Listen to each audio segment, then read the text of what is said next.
thinking all the way up to the gym, which I just got to the parking lot, about how ever since I was a kid, I've always used stimulants to feel like I was able to get on the same wavelength as other people. And I always kind of thought back then that meant I was slow. And knowing what I know about brain chemistry and ADHD and autism and stimulants now, I'm wondering if I'm not slowing myself down by using them in order to stay in line with everybody else and also control my social anxiety. And that's what I'm thinking about right now. So I'm about to go work out. We'll see if this turns into a post or some kind of message or some kind of long form thing, but it's definitely on my mind, and I'm curious what y'all think about that. To be crystal, I've never done anything harder than caffeine. I just want you to know that, as far as stimulants go.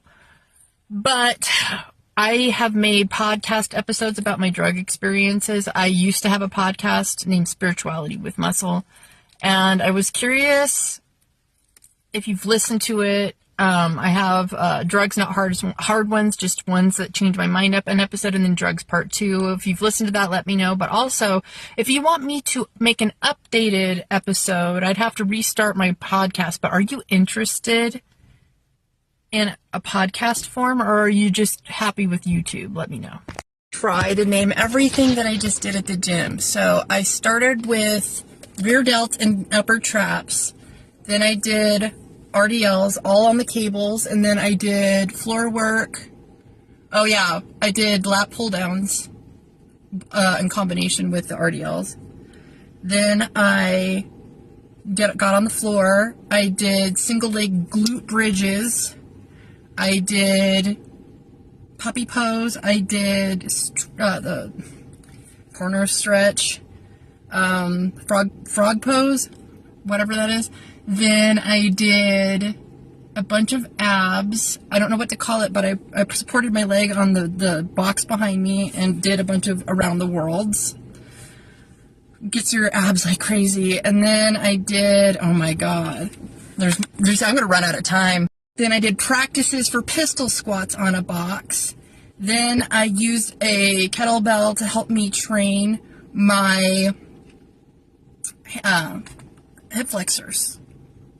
Then I went over and did single leg step-ups on the assisted pull-up machine.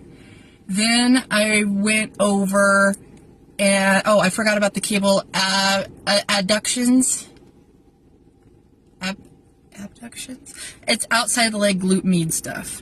Oh my God. Then I did, over by the free weights, I did some Arnold presses. So, I was going to do the inner thigh, but the machines were taken on my way out. I'm pretty sure there's things I forgot. So I always do full body, but I'm addicted to this. I do so much at once because I like to make sure I'm not sitting still in between rests. I like to combine upper and lower because I do tell failure, and if my glutes are failing, then I can do something with my lats while I wait, etc. And there's many different planes of motion too, so I try to hit as many different varieties of that as possible from week to week to week to week. But also use the same hinging movements, squat movements, step-up movements, whatever, rotation. I love training in rotation. That's really important to me, functionally. Just a bunch of shit, dude. If this is important to you, you're going to turn it into your playground.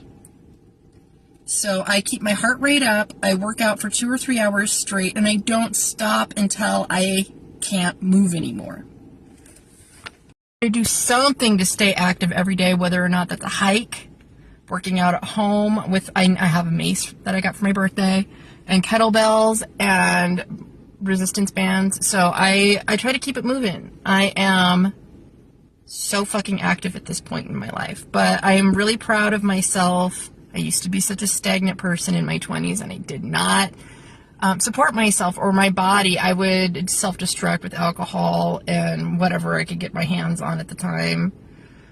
Mostly alcohol. So, here's two big changes over small incremental choices, like baby steps. And then it adds up to something large. That's what I'm trying to say. Anyway, I'm starving. I'm going to go grab some gallons of water jugs because I drink a gallon of water a day. So I get those big crystal geysers. And yeah, that's the rest of my day. We'll see if I come back and talk more.